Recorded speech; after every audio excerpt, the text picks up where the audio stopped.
एक बार एक आदमी ने अखबार में विज्ञापन दिया था कि पत्नी चाहिए। उसके पास 150 लेटर आ गए, हमारी ले जा।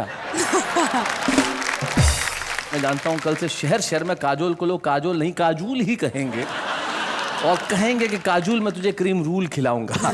आपने जो एक नया मुहावरा गढ़ा है, नई भाषा गढ़ी है, उसके लिए वाह वाह क्या बात है। और आइए अब मिलते हैं हम एक ऐसे कवि से जो नए नए मुहावरे गढ़ता है अपने अंदाज में। उसकी कविता में नाट्य होता है, उसकी कविता में अभिनय होता है, उसकी कविता में आवाज का उतार चढ़ाव होता है। कविताएं सुनाता है तो ऐसा लगता है कि आप वहां पे उपस्थित हैं और वो हमारे यहाँ उपस्थित है। एक ऐसा कवि जिसे मैं प्यार से आलू कहता हूँ। आलू। और आलू इसलिए कहता हूँ कि आलू बहुत समाजवादी होता है। जरा उठो लाला, संजय झाला।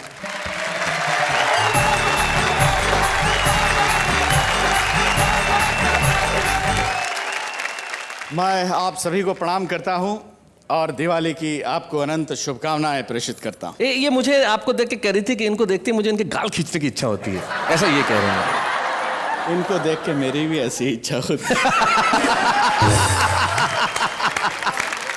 देखिए, इन दिनों रामलीलाएं चल रही हैं, दिवाली आने वाली है। मैं दो छोटे छोटे छंद सुनाता हूं, उसके बाद अपनी एक कविता। एक जगह रामलीला हो रही थी, वहां रावण का जो रोल करने वाला था वो अचानक गायब हो जाता है। तो सार्वजनिक निर्माण विभाग अर्थात PWD का एक ठेकेदार होता है, उसको रावण का रोल दे दिया जाता है। वो क्या करता है आप लोग आनंद लेंगे। मैं छंद सुनाता। स्वागत है संजय। हो एक रामलीला के महंत जी ने ऐसे कहा, लीला का रवानी है तो रावण एक लाइए। मैंने कहा रावणों की कमी क्या है दुनिया में, चाहे जिसको भी सिंहासन पे बिठाइए। कि एक ठेकेदार को बना दिया था रावण जी।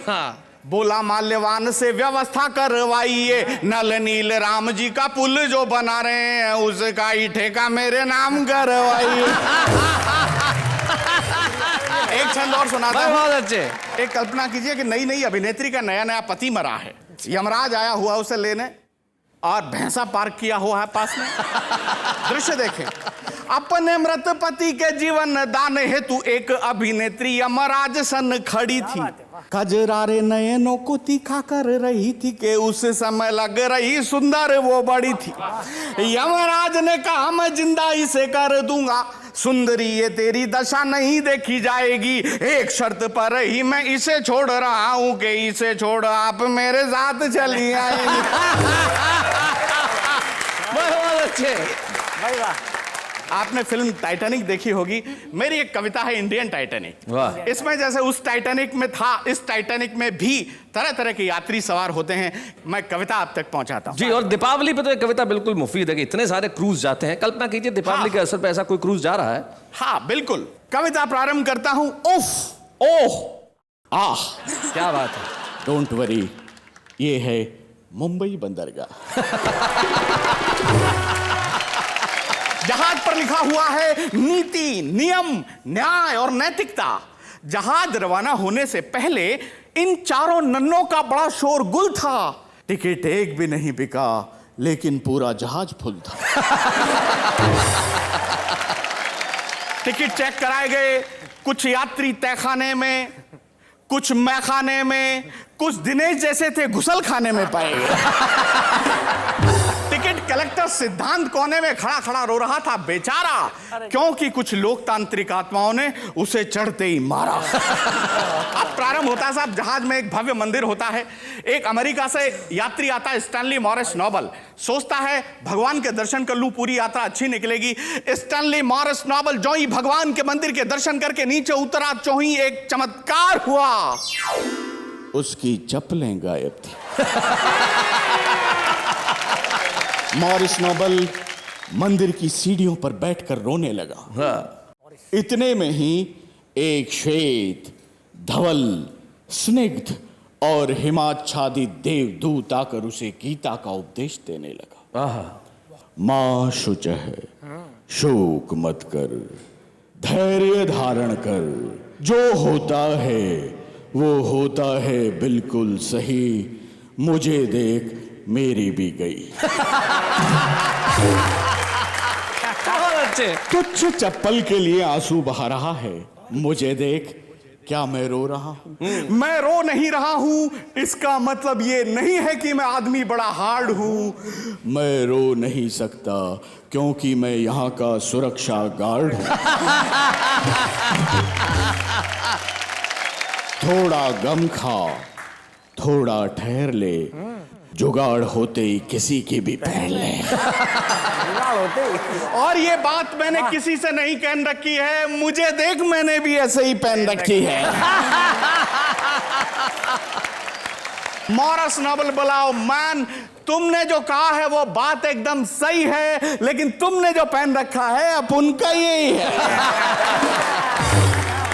अब जहाज आगे बढ़ता है, उसमें प्रेमी प्रेमिका, कितने शानदार प्रेमी प्रेमिका होते हैं। एक प्रेमी अपनी प्रेमिका से बोले तुझसे प्यार करके तो मेरी तकदीर ही जाग गई। मैंने तुझे इतने लव लेटर पोस्ट किए कि तू पोस्टमैन के साथ भाग गई। अब ऐसा कर, मैंने तुझे जितने भी लव लेटर लिखे थे वो सब मुझे वापस कर दे। प्रेमिका हड़बड़ाई घबराई चिल्लाई, लव लेटर लेके क्या करेगा? आहें भरेगा, मरेगा या ब्लैकमेल करेगा? प्रेमी चूंकि राजस्थानी था, बड़ा इंटेलिजेंट था, बोले ना बंदा आहें भरेगा, न मरेगा, न ब्लैकमेल करेगा, बस तेरा नाम काट के दूसरी का भरेगा।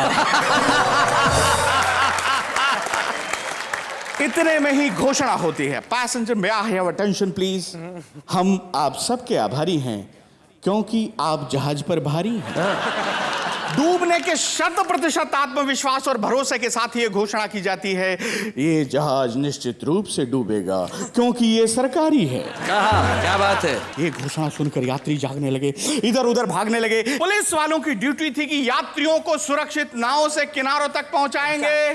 पुलिस वालों ने कहा यात्रियों की ऐसी की तैसी पहले हम जाए। अब आप स्थिति देखें, सारे पुलिस वाले नाव में बैठ गए हैं, एक ही नाव है और उसमें कोई भी अतिरिक्त आदमी बैठ जाता तो नाव डूब सकती थी। दृश्य देखें, ऊपर से यात्री चिल्ला रहे थे बचाओ बचाओ बचाओ। नीचे से एक पुलिस वाला बोला पहले 50 का नोट लाओ। पुलिस वाले का बलिदान देखें, यात्री ने 50 का नोट निकाला ताजा और पुलिस वाले ने कहा ऐसा कर, तेरी जगह मैं डूब जाऊंगा, तू मेरी जगह आ जा। इतने में ही बगल वाला पुलिस वाला बोला क्यों बे, 50 रुपए के लिए अपनी जान दे रहा है? जान देने के पीछे तेरी क्या रजा है? और पुलिस वाला बोला अगर फोकट का माल जेब में हो तो डूबने में भी मजा है। क्या बात, डूबने में भी मजा है।